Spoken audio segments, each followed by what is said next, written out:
गीत संगीत ज्ञान री बाता और बधे जठे संस्कृति रोमान रंग रंगीलो सुरमई कार्यक्रम है यो अलबेलो राजस्थान। और अलबेलो राजस्थान कार्यक्रम रा दो सिपाही आज आप रे सागे है।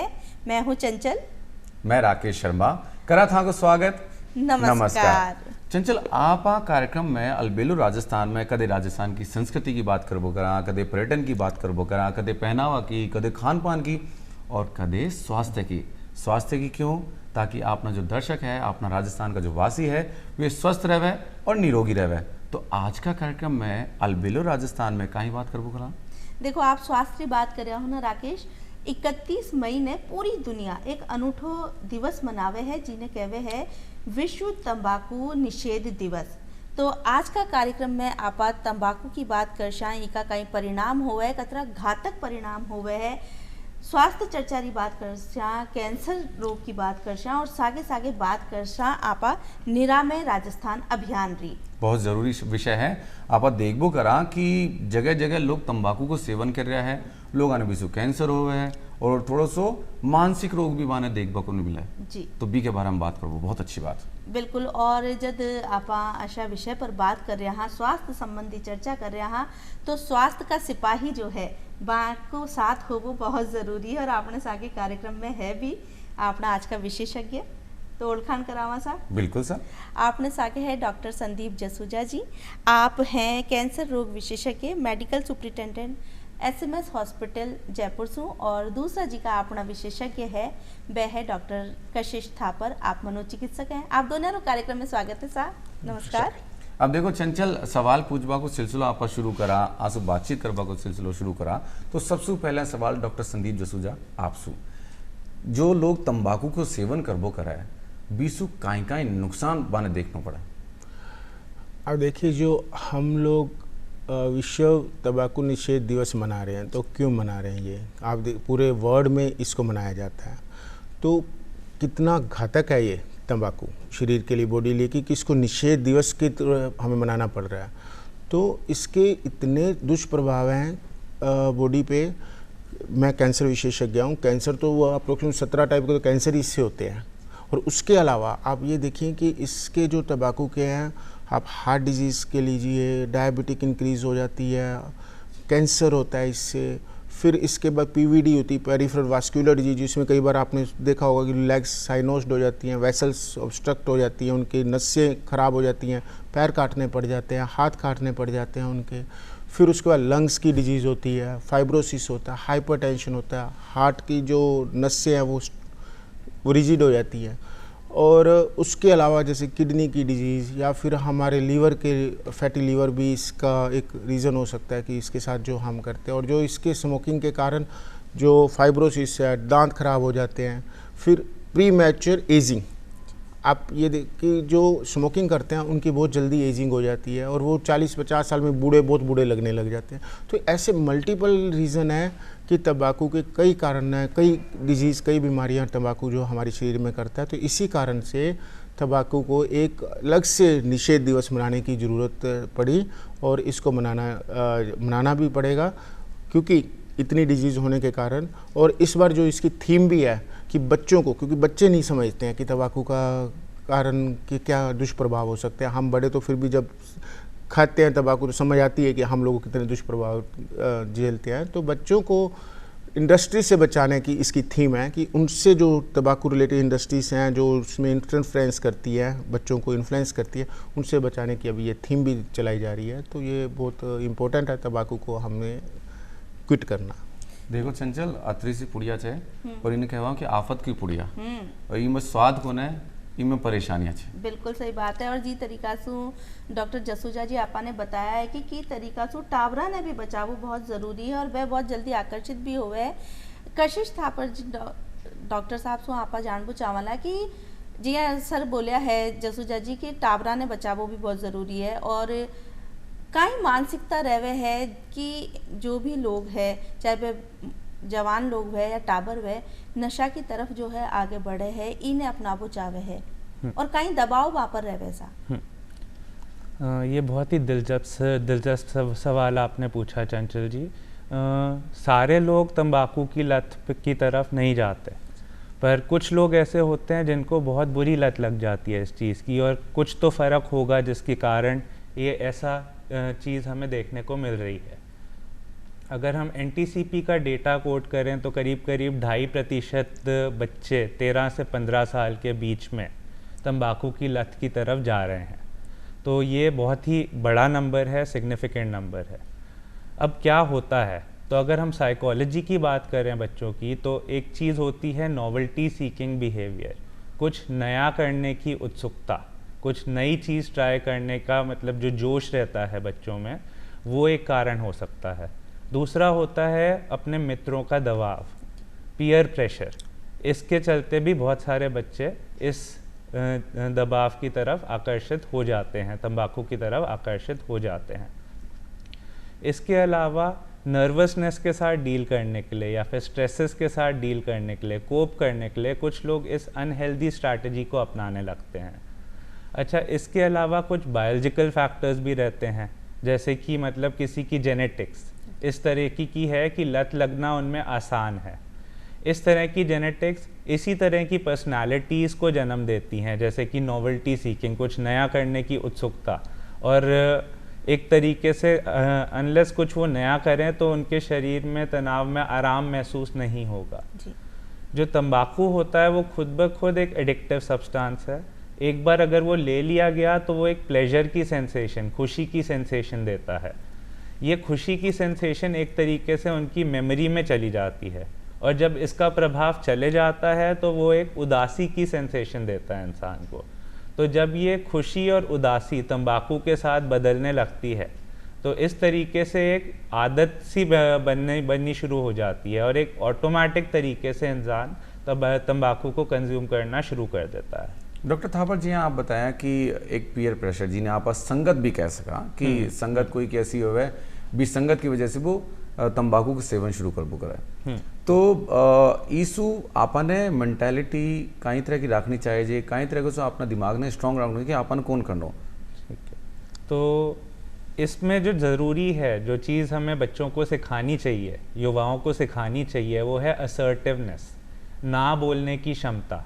अब ये कहने को तो बहुत आसान लगता है, छोटा सा शब्द है ना बोलना, पर ना के प्रभाव से डील करना इंसान को आना ज़रूरी है। ना बोलने से उनकी जो मित्रता पे फ़र्क पड़ेगा, उनकी इस सेल्फ कॉन्फिडेंस पे जो फ़र्क पड़ेगा, जो एक गिल्ट की फीलिंग आएगी उन्हें ना बोलने के बाद, उसके साथ डील करना आना, इसी को असर्टिवनेस ट्रेनिंग कहते हैं। तो एक असर्टिव तरीके से ना बोलना युवाओं को सीखना ज़रूरी है।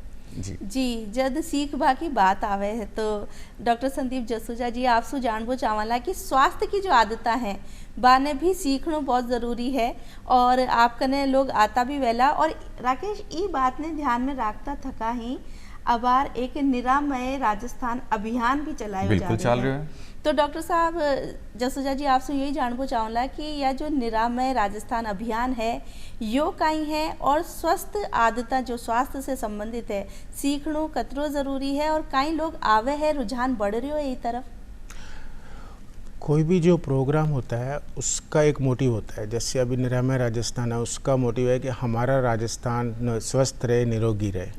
तो निरोगी रहे, स्वस्थ रहे, उसमें दो तरह के कुछ ऑब्जेक्टिव्स होते हैं। जैसे ऑब्जेक्टिव, फर्स्ट ऑब्जेक्टिव होता है प्रिवेंटिव, कि आप बीमार हो ही ना। तो बीमार ना हो तो उसके लिए जो अभियान चलाया जाता है कि आप अपनी स्वस्थ जीवन शैली को अपनाएं। स्वस्थ जीवन शैली क्या है? स्वस्थ जीवन शैली एक, देखिए जैसा डॉक्टर साहब ने बताया कि जो आपकी जो बैड हैबिट्स हैं वो बहुत जल्दी अट्रैक्ट करती हैं आपको, क्योंकि आपको टेम्परेरी प्लेजर्स देती है। बट जो गुड हैबिट्स हैं, जो आपकी हेल्दी लाइफस्टाइल है, उसके लिए आपको ट्रेनिंग की ज़रूरत है, कंटिन्यूअस उनके लिए आपको मीनिंग उनको आपको कंटिन्यूअस उसको बताना पड़ता है, कंटिन्यू उसकी फॉलोअप लेना पड़ता है। तो निरामय राजस्थान में कंटिन्यूअस लोगों को बताना कि प्रिवेंटिव मेडिसिन क्या क्या है, उसका क्या रोल है। आप हेल्दी लाइफस्टाइल, अच्छा फूड, जंक फूड नहीं खाएं, हेल्दी लाइफस्टाइल रखें, एक्टिव रहें, योगा करें। और जो 80 to 90% जो हमारी कैंसर के भी हम कहें तो जो डिजीज़ है ये कैंसर की, वो लाइफस्टाइल रिलेटेड डिजीज़ है। 5 to 10% ही हमारी जो डिजीज़ है वो जेनेटिक है। तो 80 to 90% अगर हम हेल्दी लाइफस्टाइल कर सकते हैं तो हमारे कैंसर से बचा जा सकता है। तो जैसे आप स्मोकिंग नहीं करें, टबैको नहीं करें, अल्कोहल का यूज़ नहीं करें, योगा करें और हेल्दी लाइफस्टाइल अपनी एक्सरसाइज फिजिकल करें, और एक ये प्रिवेंटिव मेडिसिन। फिर जो निरामय राजस्थान में जो डिजीज़्ड हो गए हैं उनके लिए जो निरोगी राजस्थान की जो है हमारी, उसमें आपको ड्रग्स और मेडिसिन भी हम फ्री करते हैं, सपोर्ट करते हैं राजस्थान की पब्लिक को। गवर्नमेंट हमारी सपोर्ट करती है, जिसमें बेस्ट से बेस्ट ट्रीटमेंट भी फ्री अवेलेबल होता है पेशेंट्स के लिए। तो बट इम्पोर्टेंट पॉइंट है प्रिवेंटिव मेडिसिन। जो हम अगर ट्रीटमेंट करने पे आएंगे तो वो एक तो डिजीज़ को करते हैं, कॉस्ट भी बढ़ती है, पूरी फैमिली भी डिस्टर्ब होती। बेटर है कि अगर एक हम हेल्दी लाइफस्टाइल को अपनाएं। बिल्कुल डॉक्टर जसूजा, आप बात करें आपकी हेल्दी लाइफस्टाइल होनी चाहिए। अब आकाशवाणी के माध्यम से, दूरदर्शन के माध्यम से आप प्रचार तो बहुत करा, प्रसार भी बहुत करा यहाँ चीज़ों को कि आपने हेल्दी लाइफस्टाइल रखनी चाहिए, पर परिवार को कई तरह को रोल रहवे ई में बाने कई तरह की जिम्मेदारी निभानी चाहे बच्चा के लिए स्पेशली। बिल्कुल इम्पोर्टेंट है कि बॉन्डिंग, जैसे पेरेंट्स की, आजकल पेरेंट्स बहुत बिजी होते हैं, बच्चों के अभी ध्यान नहीं दे पाते हैं समटाइम, जो क्योंकि न्यूक्लियर फैमिली होगी या पेरेंट्स भी अपने वर्किंग्स हो जाते हैं मैक्सिमम में। तो क्या होता है कि बच्चे थोड़े से नेगलेक्ट हो जाते हैं। फिर अगर उनके ऊपर हेल्दी मतलब फूड की हैबिट देनी है तो हम जंक फूड दे देते हैं, कुछ वो खाने लग जाते हैं तो हम उनको रोकते नहीं हैं, या फिर कुछ वो फिर उनके पे अटेंशन नहीं देते हैं तो वो अपने फ्रेंड्स के साथ, फिर वो पीयर प्रेशर के जो हम डिस्कस कर रहे हैं उसमें आके बैड हैबिट्स में चले जाते हैं। बेटर है कि पूरी फैमिली का ये एक साइकोलॉजिकल इश्यूज़ हैं कि हम अगर बच्चों को प्रॉपर अटेंशन दें, बच्चों को प्रॉपर गाइडेंस दें, तो मुझे नहीं लगता कि कोई भी बच्चा ऐसा होगा कि जो बैड लाइफस्टाइल को अपनाना चाहेगा, अगर उसको पूरा प्रॉपर गाइडेंस मिले अपनी फैमिली से और प्रॉपर फैमिली का हमारा सपोर्ट हो, तो ऐसे बच्चों को हम पूरी हेल्दी लाइफस्टाइल दे सकते हैं और इन सब डिजीज़ से आने वाले टाइम में बचा सकते हैं। बहुत ही बढ़िया बात जो एक समझ में आई डॉक्टर जसूजा जी की बात में राकेश, कि लाइफस्टाइल और जो परिवार को सपोर्ट है बहुत ज़्यादा ज़रूरी है। और फिर साइकोलॉजिकल एक शब्द आयो, तो डॉक्टर थापर सु जानबो चावला कि जब साइकोलॉजी की बात आवे तो नशा की तरफ बढ़ तो जो इंसान है कई मानसिकता बीकी रहे है और पारिवारिक कई दबाव रहे है, जी के कारण वो जो है नशा की तरफ बढ़ जावे है। और अगर वो बढ़ गयो है तो पारिवारिक सपोर्ट की तरीका को भी ने मिलना चाहिए जे, यो भी बताओ साहब। अगर हम मानसिकता की बात करें तो जिस वजह से वो एक युवा इस तंबाकू की आदत की तरफ जा रहा है, उसके पीछे कई तरह की मानसिकता रह सकती हैं। जैसे कि अगर वो स्ट्रेस्ड महसूस कर रहा है, तनाव महसूस कर रहा है मन में, और उसको लग रहा है कि ये ही एक ज़रिया है उसके साथ कोप करने का, तो ये एक मानसिकता हो सकती है। अगर वो उसको लगता है कि उसके मित्रों के साथ रिलेशन इम्प्रूव करने के लिए यही एक तरीका है, और वो उस ग्रुप में शामिल ही तब हो पाएगा जब वो तंबाकू का सेवन करेगा, वो बॉन्ड ही तब कर पाएगा जब तंबाकू का सेवन करेगा, तो ये भी एक मानसिकता रह सकती है। अच्छा, कोई नई चीज़ कोई ट्राई करना चाह रहा है, उसको लग रहा है कि हाँ ये चीज़ मैंने कभी नहीं की और इस चीज़ को मैं देखना चाहूँगा, इसको मैं अटेम्प्ट करना चाहूँगा कि ये एग्जैक्टली है क्या। बहुत जगह दिखाई देता है, ये बड़े बड़े एक्टर्स कई बार टीवी में करते हुए दिखते हैं, मूवीज़ में करते हुए दिखते हैं। तंबाकू कंपनीज़ की जो एडवर्टाइजिंग होती है उसमें एक तरीके से एक बहुत ही कूल और पॉजिटिव टाइप का दिखाया जाता है उसका सेवन करना, तो उससे आकर्षित होके भी तंबाकू की तरफ बच्चे जा सकते हैं। डॉक्टर थापर, ये कतरो घातक हो सके, मान लो कोई बच्चों या कोई व्यक्ति जो तंबाकू के साथ में की शुरुआत करे नशा की, तो कतरी स्टेप तक वो जा सके कि मान लो तंबाकू के साथ में शुरू कियो, अभी ने बी को जो लेवल है वो कम लाग रहे कि नहीं अब इससे ऊपर जाना चाहिए, मैंने बी को नशो जो है वो असर कौन कर रहे हो, तो कौन सी स्टेप तक वो जा सके। ठीक है, तो ये एक फिनोमेना होता है हमारे नशे की साइंस में, जिसको हम कहते हैं टॉलरेंस बिल्ड हो जाना। जितना अमाउंट नशे का, किसी भी नशे का, तंबाकू ही नहीं, इसमें अल्कोहल भी आ जाती है और बाकी नशे भी आ जाते हैं, अगर उसका अमाउंट कुछ समय तक अगर एक अमाउंट लिया जा रहा है तो उसका प्रभाव आना, जो पॉजिटिव इफ़ेक्ट जो आता है उसका, जिसको प्लेजर सेंसेशन जो आती है, वो आना उतने अमाउंट से बंद हो जाता है और इसकी जो क्वांटिटी होती है वो बढ़ती रहती है। तंबाकू के केस में और स्पेशली धूम्रपान के केस में ये बहुत ही एक इम्पॉर्टेंट चीज़ है नोट करने वाली कि धूम्रपान का जो ब्लड के लेवल्स होते हैं, निकोटीन के लेवल्स होते हैं धूम्रपान के ज़रिए जो आते हैं, उसका इम्पैक्ट 10 से 15 मिनट में ख़त्म हो जाता है, समाप्त हो जाता है। तो जब 10 से 15 मिनट में उसका इम्पैक्ट समाप्त हो रहा है तो उसको नेक्स्ट सिगरेट या नेक्स्ट बीड़ी 15 से 20 मिनट के अंदर लेने की टेम्पटेशन होगी। अब ये एक बहुत ही कंसर्निंग फैक्ट है, क्योंकि इसकी वजह से अगर आप कैलकुलेट करें तो दिन में कई सिगरेटें और कई बीड़ियाँ हो सकती हैं।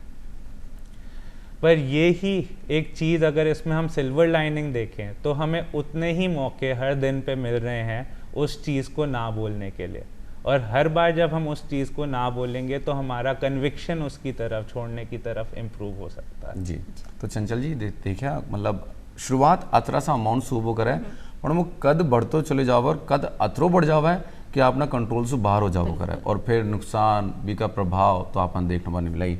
डॉक्टर जसूजा, अब सवाल आपसू कि जब अमाउंट भी बढ़तो जावे और आदत भी बढ़ती जावे तो आप कई अलग अलग तरह का सब्सटेंस यूज करबो करा, अब हमें काई काई होबो करे जिससे कैंसर की संभावना बन सके छे।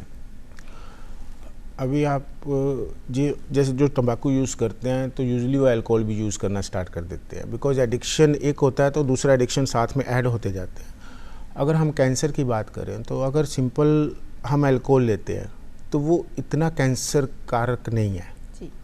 अगर हम तंबाकू सिंगल लेते हैं तो मान लीजिए कि 10 टाइम किसी को कैंसर होना है, एक आदमी है, एक पर्सन है जिसको अगर तंबाकू यूज़ कर रहा है तो उसको एक नॉर्मल पर्सन से 10 टाइम गुना कैंसर होने के चांस है।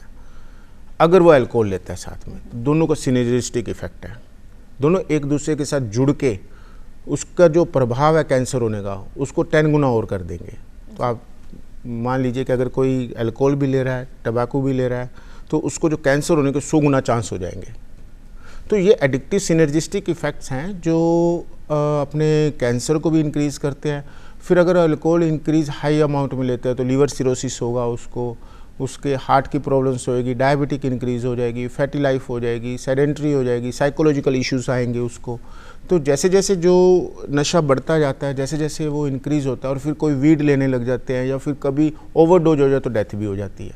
तो ये सब चीज़ें से तो निकलना बहुत ज़रूरी है और इसके लिए हम लोगों को अभी पहले से अवेयर रहना है कि हमें इस चीज़ को ना ही करें, कि इन कुछ चीज़ों को हम दूर रहें तो हमारे हेल्दी लाइफस्टाइल को जिए और हम आगे इसके लिए अपने आप को प्रिपेयर करें कि हमें इन चीज़ों को नहीं करना। अदरवाइज़ ये आगे की लाइफ बच्चों में जैसे 15 से 20 साल 25 साल में नहीं पता लगता है, आप अपने शौक में करते, जब आप कॉलेज छोड़ते हैं, जब आप 30s प्लस में आते तब इनके सिम्टम्स आने लग जाते हैं, फिर आपको लगता है ये मैंने लाइफ का बहुत बड़ा डिजास्टर कर लिया। तो अपने पहले ही अवेयर हो जाए, इन चीज़ों से हम दूर रहें। बिल्कुल राकेश, बहुत ही बढ़िया बात बताया है जसूजा जी। और जसूजा जी से मैं एक चीज़ और पूछना चाहूँगी, आप तो कहा कि लोग जी तरीका से नशो कर रहा है, तंबाकू और शराब वगैरह साथ में ले रहा है, पर कई बार ऐसा मिथ भी सामने आवा है, लोग कहे कि नहीं माँ के तो पीढ़िया में कोई के कैंसर को नहीं हुई हो, या मैं तो छे जो गुटको तंबाकू अगर खा भी रहा हाँ तो मायने भी को रस को जावा दिया, मैं तो बारे थूक दिया हाँ। और कुछ लोग तो कहे माँ के तो घर परिवार में या मैं जीवन में कदे कोई नशो करया ही कोनी, कोई तंबाकू लिया ही कोनी, तो माने तो कदे हो ही को नहीं सके। तो कैंसर ने लेर कई तरीका का मिथ भी चाले है साहब, वाका वारम बताओ। तो मैं एक बड़ा एग्जाम्पल देता हूँ वैसे तो इस चीज़ के लिए। आप जो कैंसर के कारण है वो हमारे जीन्स होते हैं। कैंसर क्यों होता है बेसिकली कि कोई भी चीज़ हमारे जीन्स के साथ छेड़छाड़ करती है जो उसको इरिटेट करती है। तो तंबाकू उसको इरिटेट करता है, जो उसमें कार्सिनोजेंस होते हैं वो हमारी जीन्स को इरिटेट करते हैं।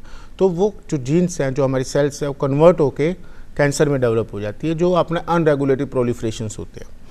अब वो जीन, जैसे फॉर एग्जांपल मैं हूँ, हम कहते हैं कि कैंसर का मोस्ट कॉमन काज तंबाकू है, age and most common cause तंबाकू है।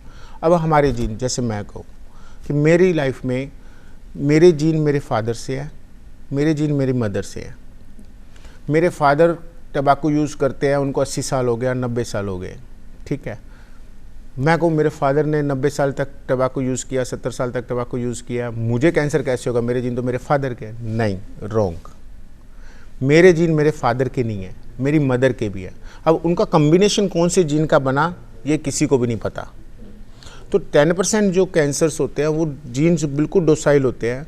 फॉर एग्जांपल मैं हमेशा एक एग्जांपल देता हूँ कि एक क्लास में एक टीचर है, उसके 3 मतलब स्टूडेंट्स को लाइक नहीं करता, 3 बच्चों को लाइक नहीं करता, उनको हर दिन पीटता है। अब आप बताइए, एक की फैमिली बैकग्राउंड, एक बच्चे के फैमिली बैकग्राउंड मान लीजिए बिल्कुल ही आतंकवादियों टाइप का है, ठीक है, और एक बच्चे का गूंड टाइप का है, गुंडा टाइप का फैमिली बैकग्राउंड, और एक बच्चे का बिल्कुल जो पाठ पूजा या फिर भगवान अल्लाह में जिसको ध्यान रखना है उसके टाइम का हर दिन उसके वो होता है। तो उस बच्चे का जो वो टीचर पीटता है उससे पहले कौन उसके साथ फाइट करेगा? अगर फाइट नहीं करेगा, जिसने टेररिस्ट बनना है उसने टेररिस्ट ही बनना है, उसने तो उसके साथ फाइट करनी है क्योंकि उसको काम ही वही करना है।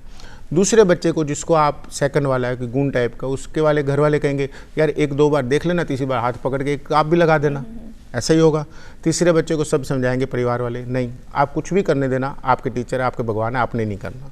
तो ऐसे ये 3 जीन है हमारे बॉडी के। और टीचर तंबाकू है, अगर उसको इरिटेट करेगा तो जो फर्स्ट वाला बच्चा अगर नहीं भी इरिटेट करेगा तो भी कैंसर होएगा, वो जेनेटिक कॉज है उसका। तो 10 से 15% तो कैंसर होना ही है बिना कुछ खाए पिए भी। बीच वाला बच्चा जो जीन वाला है, अगर आप नहीं छेड़ोगे उसको, वो आपको कुछ नहीं कहेगा, मैक्सिमम वही है। और वो जीन आपको नहीं पता होता कि फादर से मदर से कौन सा कम्बिनेशन हुआ। तो अगर आप उसको नहीं छेड़ेंगे तो आपको नहीं करेगा। अगर आप उसको इरिटेट करेंगे, तंबाकू खाएंगे, तो 60-70% 80% चांस है वो भी कन्वर्ट हो जाएगा कुछ टाइम बाद, 10 साल 5 साल 10 साल बाद वो भी आपको किकबैक करेगा। थर्ड वाला जीन ऐसा है जो मैं कह रहा हूँ कि मेरे 70% मेरे 70 साल के फादर ने नहीं पी, तो वो बेचारा कभी कुछ नहीं कहेगा। तो ये जीन का कम्बिनेशन कभी किसी को नहीं अभी तक पता लगा किसका जीन कौन सा है। तो ये मिथ्ये में मत रहिए, क्या आपका जीन आपके फादर की तरह है या आपकी मदर की तरह है। आप अगर लेंगे तो आपको जरूर है कि उस 40-50% जो बीच वाला जीन है वो आपको किकबैक करेगा, 10-15 साल में आपको कैंसर हो जाएगा। डॉक्टर जसूजा, उदाहरण तो बहुत जोरदार दिया थे, और जो उदाहरण दिया यानी कि व्यक्ति का स्वभाव के हिसाब से बीसु संबंधित एक सवाल डॉक्टर थापर आपसू कि हर व्यक्ति को अलग अलग स्वभाव हो कर है। बचपन में कोई बच्चों थोड़ा गुस्सैल है, थोड़ा सो स्वभाव भी को चिड़चिड़ो है या शैतान किस्म को है, एक बहुत शांत प्रवृत्ति को है। तो कहीं व्यक्ति विशेष का स्वभाव की वजह से भी पे फर्क पड़ो कर है कि कौन सो व्यक्ति जल्दी एडिक्शन की तरफ बढ़े लो, कौन सो कौन बढ़े लो? बिल्कुल बिल्कुल, ये बहुत ही इंटरेस्टिंग सवाल आपने पूछा कि स्वभाव का भी इम्पैक्ट होता है क्या तंबाकू के यूज़ में। तो जैसे कि सर ने जेनेटिक्स के बारे में बात की, तो जो जेनेटिक्स होती है हमारी, वो हमारे बॉडी के हर ऑर्गन को इम्पैक्ट करती है। उसी तरीके से हमारे मस्तिष्क को भी इम्पैक्ट करती है, और मस्तिष्क पे जो इम्पैक्ट पड़ता है हमारी जीन्स का, वो हमारी पर्सनालिटी को भी जन्म देता है। तो कुछ कारण हमारे स्वभाव के जेनेटिक भी होते हैं, हमारे माता पिता से भी आते हैं। उसके अलावा हमारे जो स्वभाव बनते हैं वो डेवलपमेंट के दौरान हमारे एक्सपीरियंसेस कैसे रहे हैं, हमारी मेमोरीज़ किस तरह की बनी हैं और किस तरह का फैमिली का इम्पैक्ट रहा है, उससे भी स्वभाव बनते हैं। इसी में अब कुछ स्वभाव ऐसे होते हैं जो तंबाकू की तरफ ड्रॉ करते हैं, तंबाकू के यूज़ की तरफ उनको खींचते हैं, पर उनके साथ साथ इन्वायरमेंटल फैक्टर्स का होना ज़रूरी है। अगर कोई ऐसा इंसान है जिसको कुछ नया करने की इच्छा होती है, जैसे कि हमने पहले बात की थी, और उसके एनवायरनमेंट में तंबाकू के अलावा ऐसी बहुत सारी नई चीज़ें उपलब्ध हैं जिनके करने से वो अपनी इस नीड को सेटिस्फाई कर सकता है, तो वो शायद तंबाकू की तरफ ना जाए। कोई अगर ऐसा इंसान है जिसे घबराहट होती है, टेंशन रहती है, और उसके पास ऐसे कई तरीके हैं उस टेंशन के साथ डील करने के और कोप करने के उसके साथ, तो शायद वो तंबाकू की तरफ ना जाए। तो स्वाभाविक फैक्टर्स जो हो गए, जो जेनेटिक्स से बन रहे हैं, हमारी लर्निंग से बन रहे हैं, वो जब हमारे बाहरी एनवायरनमेंट के साथ इंटरैक्ट करेंगे तब ही ये आदत को जन्म मिलेगा। बिल्कुल साहब। राकेश, बहुत बढ़िया बात डॉक्टर थापर आपा ने बताया है कि स्वभावगत भी चीज़ा होवे। अगर राजस्थान की संस्कृति की बात की जाए ना, तो अठे की संस्कृति में स्वभावगत बात है कि चीज़ा ने बहुत मनोरंजक तरीका से भी सिखायो जावे है। देखो, जो जिया सीखे बी के लिए बढ़िया तरीको। बिल्कुल, जयान की तंबाकू सु दूरी राखवा के ताई आपने अठे गीत भी बनेड़ा है। एक गीत मैंने याद आवे है कि मत पियो मारा छैल तंबाकूड़ी मत पियो सा। इमें जो मोटार और लुगाई आपस में बात करवे गए थे थाकी या तंबाकू खावा की आदत से हम परेशान हूँ इन्हें कच छोड़ोला थे और मोटार काहे करबो करे मैं तो पीऊँला साहब। हाँ, पर जब बात बहुत सख्ती से कह देवे ना कि अगर थे तंबाकू पियोला तो मैं तो सागे को नहीं रहूँ। बिल्कुल।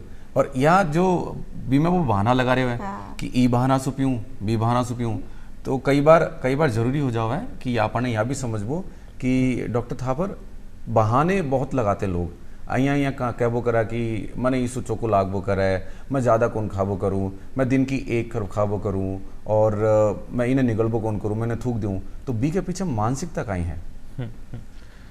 ये जो आपने एग्जाम्पल डिस्कस किया कि जो बहाने लोग लगाते हैं, इसे साइकोलॉजी में बोलते हैं रैशनलाइजिंग बिहेवियर, जस्टिफाई करना अपनी आदत को। अब ये कोई कोइंसिडेंस नहीं है, इत्तेफाक नहीं है, ये होता है मस्तिष्क में जो चेंजेस होते हैं उसके कारण। तो एक हमारे ब्रेन में एक सर्किट होता है जिसे हम कहते हैं रिवॉर्ड सर्किट। जैसे कि हमने पहले बात की थी कि तंबाकू के मिलने से एक प्लेजर की सेंसेशन आती है, ये रिवॉर्ड सर्किट के कारण आती है जिसमें डोपामीन नाम का केमिकल रिलीज़ होता है हमारे मस्तिष्क में। आम तौर से इसका जो पर्पस है हमारी ज़िंदगी में वो है हमें मोटिवेट करना कुछ ऐसे कार्य करने के लिए जिससे हमें नेचुरल रिवॉर्ड्स मिले। जैसे कि हमने कुछ अचीवमेंट किया अपने फील्ड में या फिर हमने किसी से रिलेशन बनाया, तो उसमें हमें एक नेचुरल रिवॉर्ड की सेंसेशन आती है जिससे डोपामीन ब्रेन में रिलीज़ होता है। अब ये प्लेजर की सेंसेशन नशे वाले पदार्थ के कारण आने लगती है, तो वो नशे वाला पदार्थ एक तरीके से उस रिवॉर्ड की सेंसेशन को हाईजैक कर लेता है, मस्तिष्क में उस पाथवे को हाईजैक कर लेता है और ऐसी स्ट्रॉन्ग मेमोरीज बना देता है हमारे अंदर कि यही एक तरीका है वो प्लेजर पाने का। अब जब ये चीज़ हो गई है तो हमारी पूरी विचारधारा उसके इर्द गिर्द घूमने लगती है, आसपास घूमने लगती है। इंसान के मन में यही ख्याल आते हैं कि मैं इस तंबाकू को पाऊँ कैसे।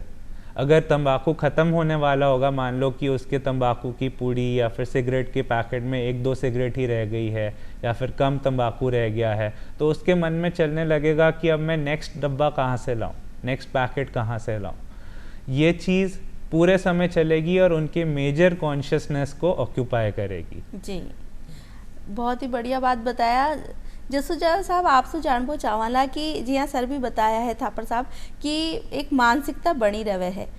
कैंसर की बात करा कि अगर कोई ने पतो चाल गयो कि कैंसर बी के शरीर में डिटेक्ट हो गयो है, बी के पाछे की तरीका से वो डील करे, आपने लाइफस्टाइल की बात करा, चाहे खान पान की बात करा या नशा की ही बात करा, कि वो की तरीका से फिर आप बताओ हो भी ने कि की तरीका की दिनचर्या बी की होनी चाहिए। क्योंकि इमें एक थोड़ा सा मैं और जोड़बो चाहूँ चीज़ कि कौन से स्टेज हो वो करे और कहीं कहीं पतो लागे भी को। जी, पहली बात, हमारे एक बहुत बड़ा मिथ है कि किसी को कैंसर हो गया तो सेंटेंस ऑफ डेथ, कि भाई वो तो जिंदा नहीं रहेगा, मरेगा।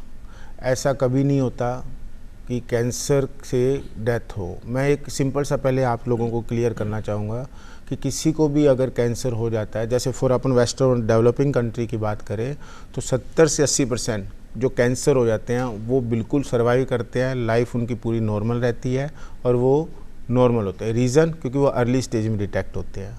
ऐसा नहीं है कि जो ट्रीटमेंट है या डॉक्टर्स हैं वो वहाँ पे ज़्यादा अच्छे हैं, हमारे यहाँ कम है, ऐसा नहीं है। बट हमारे यहाँ पे लोग छुपाते हैं, मिथ है कि भाई मेरे को कैंसर नहीं हो सकता, मैं स्क्रीनिंग नहीं करता।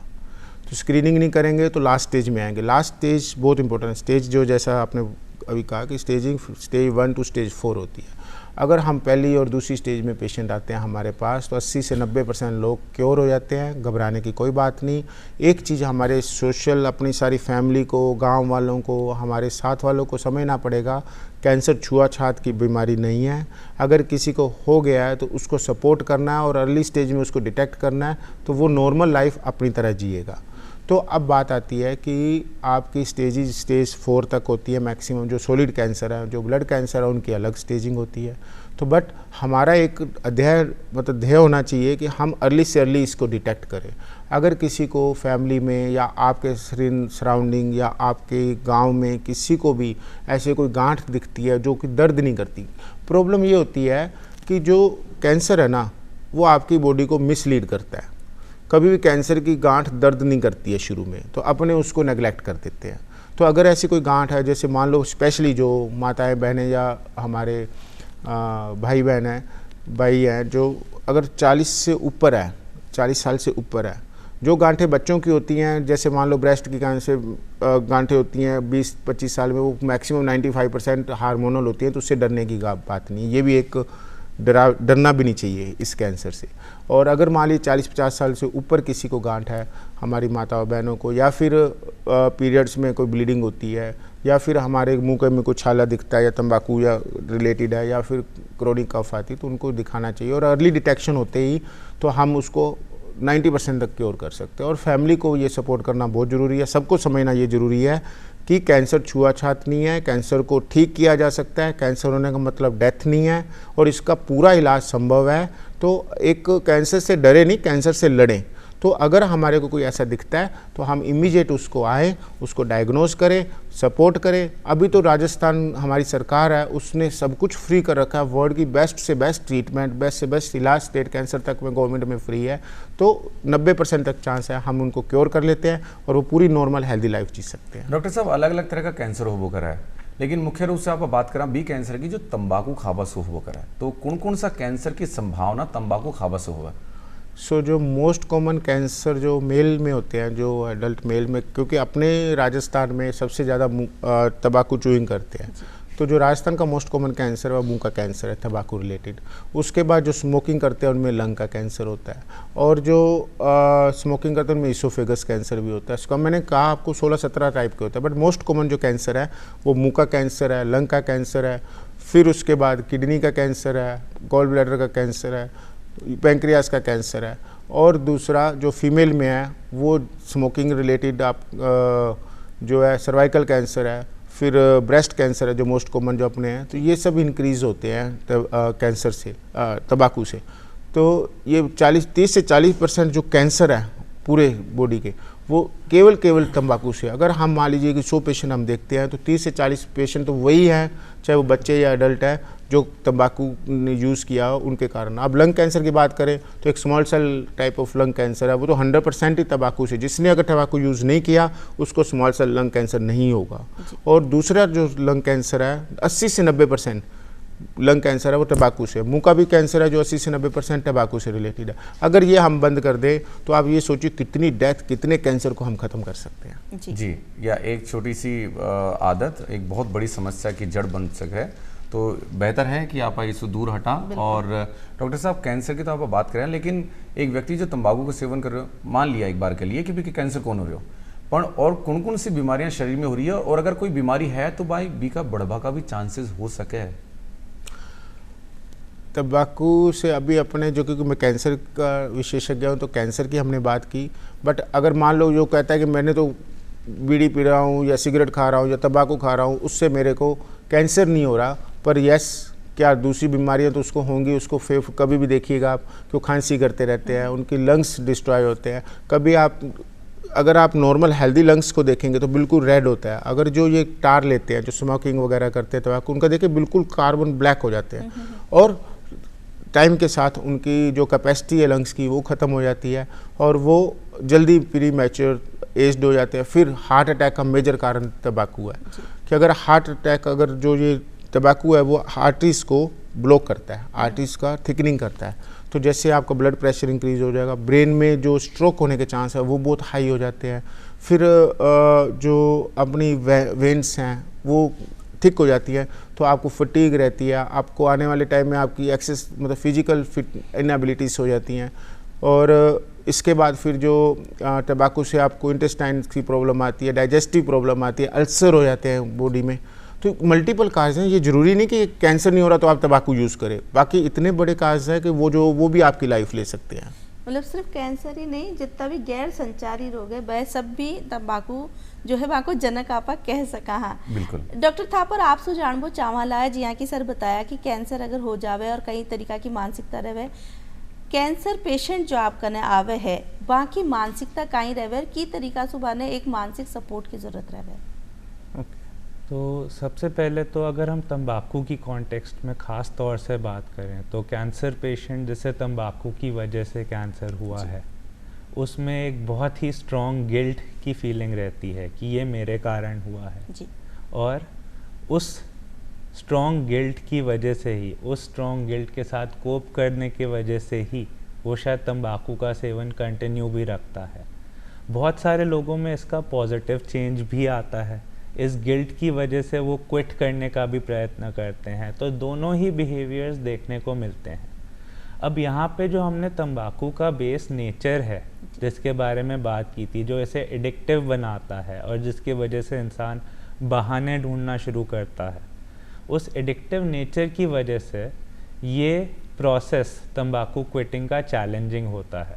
और क्योंकि कैंसर होने के बाद भी तंबाकू इसके प्रोग्नोसिस को, रिकवरी के प्रोग्नोसिस को इम्पैक्ट कर सकता है और दूसरे भागों में कैंसर रखने की क्षमता भी रखता है, तो ज़रूरी है कि कैंसर होने के बाद भी इसे छोड़ने का प्रयत्न किया जाए।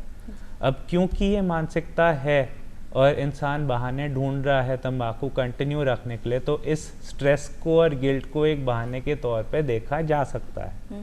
पर हमें ये याद रखना ज़रूरी है कि तरह तरह के ट्रीटमेंट्स और सुविधाएं उपलब्ध हैं जो हमें इन बिहेवियर्स से दूर लेके जा सकती हैं, जैसे कि मोटिवेशनल थेरेपीज़ होती हैं जो साइकोलॉजिस्ट और साइकियाट्रिस्ट देते हैं।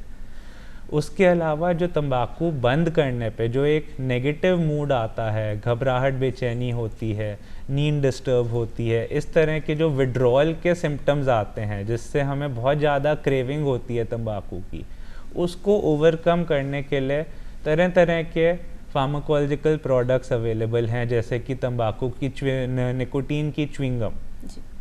इसमें निकोटीन की च्युइंगम में निकोटीन तो रहता है, पर वो जो और हार्मफुल केमिकल्स हैं जो तंबाकू डायरेक्ट च्यू करने से आते हैं वो नहीं रहते हैं।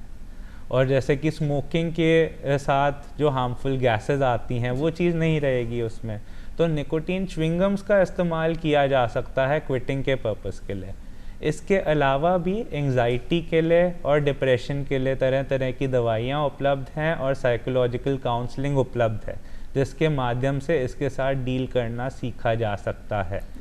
इम्पॉसिबल नहीं है, कठिन है पर इम्पॉसिबल नहीं है। बिल्कुल असंभव तो काहे होना है। और वापस चला पर डॉक्टर जसूजा जी की तरफ। सर स्टेजेस की आप बात करा तो कौन सी स्टेज में कतरो मुश्किल हो जावे ट्रीटमेंट? जो पेशेंट्स की स्टेजेस होती हैं तो स्टेजेस तीन तरह से हम कैसे स्टेज डिफाइन करते हैं। स्टेज डिफाइन करते हैं, एक जो ट्यूमर है, टिश्यू जो कैंसर है, एक तो उसका साइज़। पहले एक साइज़ को देखते हैं कि उसको कहते हैं T1 स्टेजिंग, कि उसका साइज़ 2 सेंटीमीटर है, 3 सेंटीमीटर है, 4 सेंटीमीटर है, 5 सेंटीमीटर है, तो उसके साथ साथ स्टेज बढ़ती जाती है। दूसरा हम देखते हैं लिम्फ नोड, कि मान लीजिए किसी माता बहन को कोई ब्रेस्ट में है, गांठ है, तो ब्रेस्ट की गांठ छोटी है तो बहुत अर्ली स्टेज हो जाएगा। अगर वो वहीं पे ही चेक कर ले तो बहुत अर्ली स्टेज है। अगर वो बढ़ती जाती है गांठ और वो ध्यान नहीं देती है तो फिर वो गांठ वहाँ से निकल के लिम्फ नोड में चली जाती है, यहाँ जो हमारी लिम्फ नोड्स होती है वहाँ तक जाती है, तो एन स्टेज हो जाती है। फिर अगर वहाँ से भी आगे फैल गई बॉडी में तो M1 स्टेज हो जाती है, तो फिर वो स्टेज 4 होती है। जब कैंसर एक शरीर से एक जगह से दूसरी जगह चला जाए तो चौथी स्टेज हो जाता है। तो बहुत इंपॉर्टेंट है हमें उस अर्ली स्टेज में पेशेंट को डिटेक्ट करना, तो TNM स्टेजिंग कहते हैं। इस TNM स्टेजिंग के डिपेंड होता है कि stage 1, stage 2, stage 3, stage 4। Stage 1 जब कोई गांठ वहीं पे है और आगे नहीं फैली है या लिम्फ नोड्स में नहीं गई है। स्टेज 2 में ब्रॉडली बता रहा हूँ मैं ये चीज़ का। स्टेज 2 में जहाँ केवल लिम्फ नोड या कहीं लिम्फ नोड 1 या 2 कम लिम्फ नोड में है, या स्टेज 3 में मल्टीपल नोड है, और स्टेज 4 जब एक जगह से चली गई दूसरी जगह।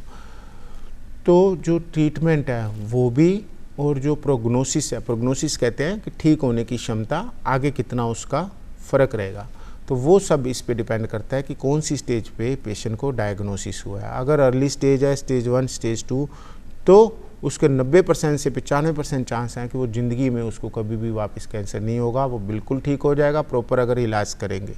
दूसरा, अगर स्टेज 4 है तो मैं ये कहता हूँ कि स्टेज 4 में हम ठीक नहीं कर सकते कुछ पेशेंट्स को। कुछ पेशेंट ठीक होते हैं, कुछ पेशेंट ठीक नहीं कर सकते हैं, पर वो भी सेंटेंस टू डेथ नहीं है। जैसे डायबिटीज़ होती है, आपको लंबा इलाज लेना होता है, वैसे ही इसमें अगर इलाज चलता रहे तो लाइफ बहुत अच्छी चलती है और लॉन्ग चलती है। मिथ आते हैं कि मतलब स्टेज 4 हम क्यों करें इलाज, शॉर्ट लाइफ है, ऐसा नहीं होता। स्टेज 4 में भी मैंने देखे हैं, जैसे कोई ब्रेस्ट कैंसर के पेशेंट हैं या फिर हमारे दूसरे पेशेंट, तो 8-8, 10-10 साल भी चलते हैं अगर प्रॉपर इलाज किया जाए तो ये ज़रूरी है हमें अर्ली स्टेज में डिटेक्ट करना और उनको नेगलेक्ट नहीं करना। और सबसे पहले इम्पोर्टेंट है कि अगर आपको कोई ऐसा कुछ दिखता है तो आप अपने डॉक्टर से कंसल्ट करें, क्योंकि डॉक्टर आपसे ज़्यादा बेस्ट जानता है। दूसरा ये है कि आप उसके बाद जब ये चीज़ें डायग्नोस होती हैं तो सबसे पहले लोग जाते हैं कि हम डॉक्टर के पास न जाके कहीं इधर उधर जो दूसरी मेथड्स यूज़ करते हैं। तो वो मैं मेथड्स पे डिटेल पे तो नहीं जाऊंगा, लेकिन समाव मैं आपको ये कहूँगा कि सबसे पहले आप क्वालिफाइड जो इस डॉक्टर्स हैं उनसे ज़रूर मिलिए, और अगर वो डिटेक्ट होता है तो फिर प्रॉपर इलाज कराएं तो 90% 95% चांस है पूरे ठीक हो जाएंगे। और सब कुछ ट्रीटमेंट आजकल राजस्थान सरकार में फ्री दिया हुआ है, तो इसकी फैसिलिटीज़ का फ़ायदा लें और इसे डरे नहीं, इससे लड़ें। बिल्कुल डॉक्टर साहब, डॉक्टर जसूजा जी आप कहा कि और दूसरी तरफ चलिया जावे इलाज के लिए, पर कई बार यो भी देखवा में आवे कि जिया पेशेंट आयो डॉक्टर कने और भी को इलाज शुरू होवा में 102 हफ्ता लाग गया, और वह कहे कि क्यों घबरा जावे ना कैंसर को नाम सुना कि नहीं मैं तो डॉक्टर साहब कने गया पर 2 हफ्ता होगा माँ को तो वार्ता नहीं इलाज ही शुरू कौन हुई, और वह इलाज के नाम पर जावे कीमो कि माँ को कीमो कौन करे साहब। तो ई का बारे में बताओ कि जो इलाज की प्रक्रिया है वह की तरीका से काम करे हैं। सो इम्पोर्टेंट है कि जो हमारे पास पेशेंट्स आते हैं, तो अभी अपन मिथ्स की भी बात कर लेते हैं कि हमारे पास आते हैं, जैसे पेशेंट आता है किसी को गांठ हो गई, तो मैंने सबसे हम कैसे डायग्नोस करते हैं, जो साइंटिफिक वे है डायग्नोसिस करने का कि कैंसर है या नहीं है। अगर है तो किस टाइप का कैंसर है, ये बड़ा इंपॉर्टेंट होता है हमारे लिए कि जो टाइप होती है उसी टाइप का इलाज पर्सनलाइज्ड होता है। तो इसको डायग्नोस करने के लिए हमें बायोप्सी की ज़रूरत पड़ती है, फिर हमें सीटी स्कैन या फिर आगे इमेजिंग स्टडीज़ हैं वो करानी होती है। तो एक तो ये घबराने की बात नहीं कि एक तो आपने देखिए आपको 6 महीने से गांठ है, तब तो आप अपन नहीं देखते हैं कि चलो छुपाते हैं। अब डॉक्टर के पास गए, अगर 7 दिन में अगर वो डायग्नोसिस कर रहा है तो वो इम्पोर्टेंट है कि उसको जड़ तक जाना, कि ट्रीटमेंट जो इम्पोर्टेंट है वो ये इम्पोर्टेंट जानना है कि वो बायोप्सी से कंफर्मेशन होना है कि किस टाइप का कैंसर है और कहाँ कहाँ उसकी जड़ है, जैसे स्टेजिंग है। अगर हम बिना स्टेजिंग के, बिना अगर एग्जैक्ट जाने अगर इलाज शुरू कर देंगे तो वो एक तरह से साइंटिफिक इलाज नहीं है, तो आप कभी भी ठीक नहीं हो पाएंगे या फिर आपका गलत डायरेक्शन में इलाज होता है। तो आपने डॉक्टर पे भरोसा रखिए कि जो वो टाइम पीरियड, जैसे मान लीजिए किसी की बायोप्सी लेनी है, बायोप्सी लेके उसका रिपोर्ट आने में 3-4-5 दिन लगते हैं, या टेस्ट आगे जेनेटिक होते हैं तो 5-7 दिन लगते हैं, तो वो पेशेंस रखिए, उसमें कोई इतना इमीडिएट फैलता नहीं है कैंसर कहीं भी। दूसरे हमारे मिथ आते हैं कि हमें जो पेशेंट है वो गाइड करते हैं कि हमारा इलाज ऐसे होना चाहिए, हमारा इलाज ये नहीं होना चाहिए, हमारी बायोप्सी नहीं होनी चाहिए, आप तो बिना बायोप्सी के इलाज कर दो। तो मैं ये बात कहूँगा कि बायोप्सी से छेड़ने से फैल जाता है, हमें ये बताया गया है। तो ये सबसे बड़ी जो मिथ्स हैं, इन मिथ्स से आप दूर रहिए, क्योंकि अगर मान लीजिए कि मैं डॉक्टर हूँ, मैंने इसी चीज़ की फील्ड की पढ़ाई की है, तो मुझे पता है कि ये बायोप्सी करनी, मैं भी आप लोगों में से ही हूँ। अगर मैं आज इलिटरेट होता या इस चीज़ के लिए इलिटरेट मतलब मेरी वाले में फील्ड में अगर मैं नहीं होता, तो मैं अपने फील्ड में इलिटरेट होता, मैं भी आपकी तरह बात करता कि मैं बायोप्सी नहीं करनी, मुझे जल्दी जल्दी इलाज कर दो, मुझे ख़त्म, मेरे को फ्री करो। तो जो आपके डॉक्टर्स हैं वो जानते हैं, क्योंकि उनकी लर्निंग होती है पूरी प्रॉपर वे में, प्रोफेशनल लर्निंग होती है, तो आप उनकी बात मानिए। बायोप्सी अगर ज़रूरी है तो बायोप्सी कराइए, बायोप्सी करने से नहीं फैलता है, ये मिथ्स निकाल दीजिए। और कुछ लोग आके हमें गाइड करते हैं, नहीं साहब आप कीमो मत करो, आप तो रेडियोथेरेपी कर दो, या नहीं साहब मेरे को सर्जरी कर दो, नहीं साहब मैं तो ये नहीं करूँगा, या फिर केवल कीमो कर दो। तो ये सब चीज़ें एडजुएंट होती हैं, ये स्टैंडर्डाइज ट्रीटमेंट होता है। किसी पेशेंट के लिए रेडियोथेरेपी की ज़रूरत है, किसी पेशेंट के लिए कैंसर के पार्ट के ऊपर, किसी पेशेंट के लिए सर्जरी की ज़रूरत होती है, किसी के लिए केवल कीमो से काम होता है, या किसी में कंबाइंड मोडेलिटी होती है। तो ये डिपेंड करता है किस टाइप का कैंसर है और कौन सी स्टेज है, ये आप अपने डॉक्टर पे छोड़ दीजिए। जी डॉक्टर जसूजा बहुत अच्छे तरीके से समझा रहे हो वहाँ का दर्शक भाई बहना ने कि कई तरह से का नुकसान हो सके। अब बात करा डॉक्टर थापर आपसू कि कहीं ये बात पे फर्क पड़बो करे कि महिला में यहाँ की ज़्यादा प्रवृत्ति हो आसान होबो करे या फिर पुरुषा में, और जो व्यक्ति इन्हें छोड़ रहे हो तंबाकू ने छोड़ रहे हो बी के लिए जब छोड़वा का जो प्रोसेस है बी में कहीं डिप्रेशन स्ट्रेस की भी संभावना हो सके? बिल्कुल। पहले जो आपने सवाल पूछा कि महिलाओं और पुरुषों में कोई फ़र्क है कि नहीं, तो जो हमें डेटा बताता है कि पुरुषों में, स्पेशली इंडिया में अगर देखा जाए, भारत में देखा जाए, तो पुरुषों में तंबाकू का सेवन ज़्यादा है कंपेयर टू महिलाओं में। ये डेटा में देखा गया है। इसके पीछे कई से कारण हो सकते हैं। एक तरीके से जो हमारे कस्टम्स हैं, जो नॉर्म्स हैं, जिसमें पुरुषों को एक टाइप में एक समय में ज़्यादा फ्रीडम थी, तो उस कारण से हो सकता है कि पुरुषों में इसका यूज़ ज़्यादा रहा हो। पर इस चीज़ को कहना बहुत कठिन है कि क्या वजह है एग्जैक्टली कि पुरुषों में ज़्यादा है और महिलाओं में कम। जहाँ तक हम क्विटिंग की बात करें तो क्विटिंग में हाँ डेफिनेटली, जैसे कि मैंने आपको विड्रॉल साइंस के बारे में बताया था, तो जब तंबाकू हमारी ब्लड स्ट्रीम से, निकोटीन हमारी ब्लड स्ट्रीम से हटता है तो फिर एक मन में फॉल आता है, उदासी आती है। साथ ही साथ कई तरीके के बिहेवियर्स जैसे कि चिड़चिड़ापन, नींद ना आना, भूख बहुत ज़्यादा बढ़ जाना और कई तरीके की बेचैनियाँ और घबराहट भी उस समय पे आती हैं। इन्हें हम विड्रॉल साइंस कहते हैं।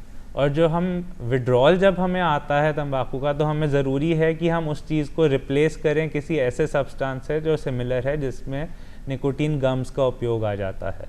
तो हाँ, नेचुरली घबराहट और उदासी आना संभव है तंबाकू बंद करने पे, पर उसके साथ डील करने के तरीके भी हैं, अवेलेबल हैं। और ज़रूरी है कि हमारे दर्शकों को भी ये जानने की आवश्यकता है कि इस चीज़ के लिए डील करने के लिए चीज़ें अवेलेबल हैं, ट्रीटमेंट्स अवेलेबल हैं।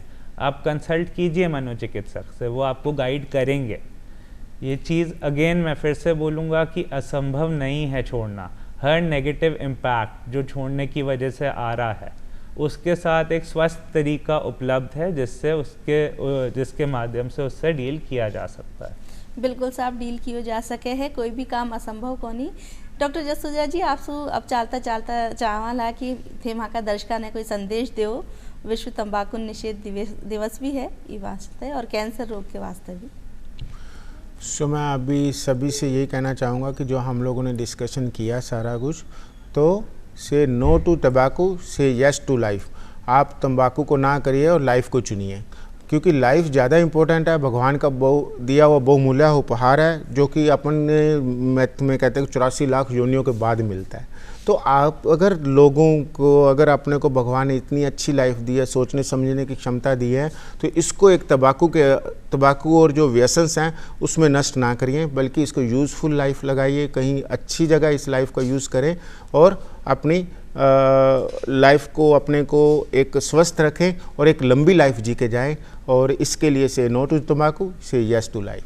बिल्कुल साहब, और जसूजा जी की बात सुनर मने बस यह बात याद आवा है कि जिंदगी की बाजी में ना होवे नुकसान, आज ही छोड़ा धूम्रपान। बिल्कुल। और डॉक्टर कशिश थापर और डॉक्टर संदीप जसूजा, आपको बहुत बहुत धन्यवाद कार्यक्रम पधारवा के लिए। और अब कार्यक्रम रो टाइम पूरा हो रहा है सा, तो भगत का बाया मोती निपजे, तो भगत को मान रखा, बिल्कुल आज्ञा लेवा और करा। और एक साथ मान दीजिए इजाजत। जिनके सरिया मालूम आवो दे, पधारो मारे देश जी के सरिया मालूम आवो दे, पधारो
सांडाल्यूं चूड़ले से बाचू घड़ी घड़ी जे केसरिया बालम आवोनी पधारो हमारे देश जी पिया प्यारी राठोला आवोनी पधारो हमारे देश जी।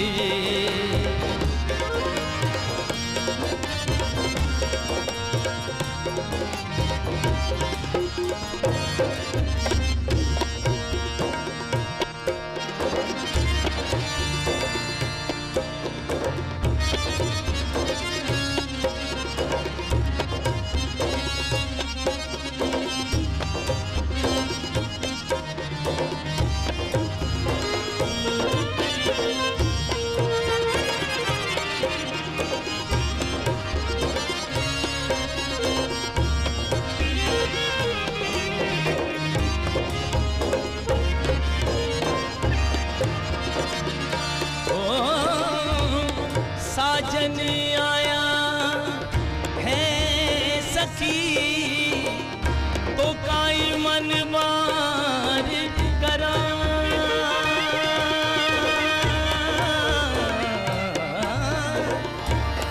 हे साजन आया है सखी तो काई मन मार करा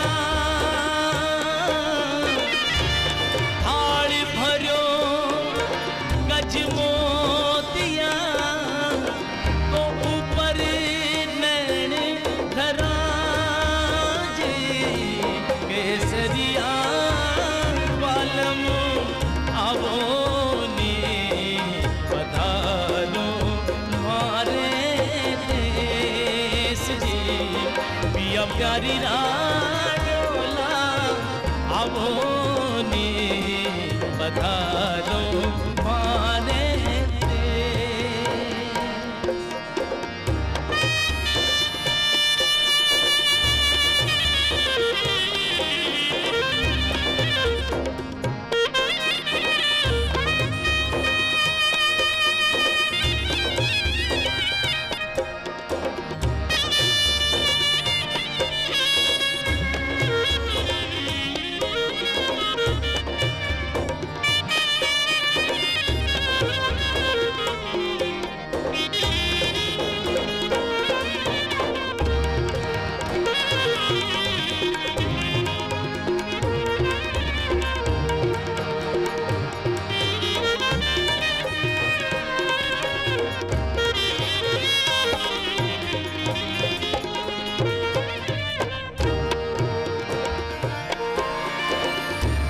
कागा सब तन खाइयो ओ कागा कागा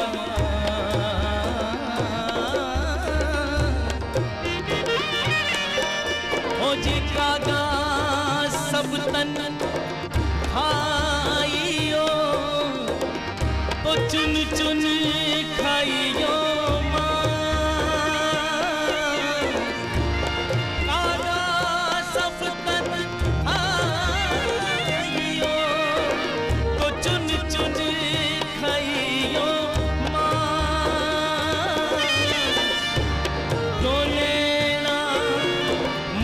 खाइयो मोह पिया मिलन ही आस जे केसरिया बालम आवोनी पधारो मारे देश जी मृगननी राठोला आवोनी पधारो मारे देश जी।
बसरिया वालन आवो ने पधारो मारे देश जी पिया प्यारी रा ढोला आवो